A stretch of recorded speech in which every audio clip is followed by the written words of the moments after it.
Selamat pagi sahabat rumah belajar, bagaimana kabarnya? Sehat bukan? Tetap di rumah dan jaga kesehatan selalu ya.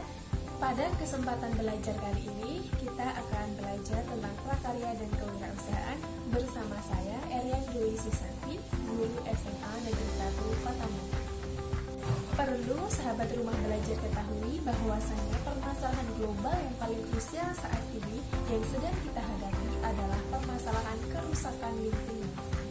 Salah satu upaya yang dapat kita lakukan adalah dengan memanfaatkan sampah-sampah tersebut menjadi sebuah ide kerajinan yang memiliki nilai guna dan nilai ekonomis.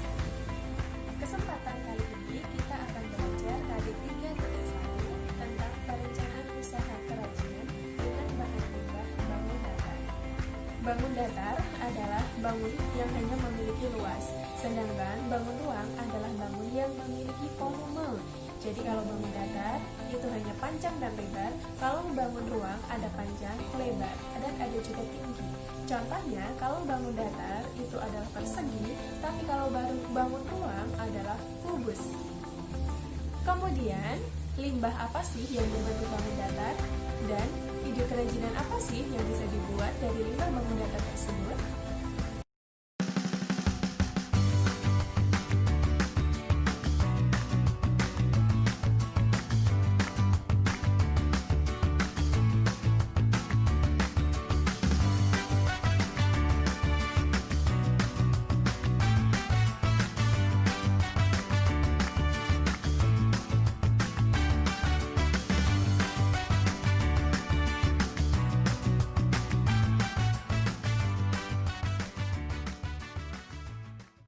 Sahabat rumah belajar dapat menemukan ide dan peluang usaha melalui website belajar.kemdikbud.go.id yang memuat banyak sekali literasi tentang usaha ide kerajinan. Sahabat rumah belajar, dari beberapa ide kerajinan tersebut, maka kita harus menentukan ide kerajinan yang paling baik. Untuk memilih ide terbaik, maka kita harus membuat analisis SWOT, yaitu salah satu teknik dalam menentukan kelayakan usaha. Sebenarnya, analisis SWOT ini terdiri dari faktor internal, yaitu faktor yang berasal dari produk tersebut. Faktor internal itu terdiri dari strength atau kekuatan. Di dalam kekuatan ini, kita bisa melihat apa aja sih kekuatan yang ada di dalam pot dari bubur kertas tersebut. Misalkan, dengan adanya pot dari bubur kertas tersebut, maka produk tersebut adalah produk yang ramah lingkungan, kemudian kuat, anti pecah, mudah dibuat, biaya produksi rendah karena biaya bahannya itu tidak ada karena dari limbah. Kemudian unik, jadi pot tersebut dapat dibuat pada berbagai bentuk. Dan faktor internal selanjutnya adalah weakness atau kelemahan. Jadi kelemahannya dari produk tersebut itu mudah terurai atau tidak tahan lama.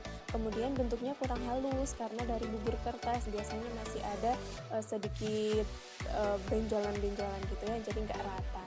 Itu weakness-nya atau kelemahannya.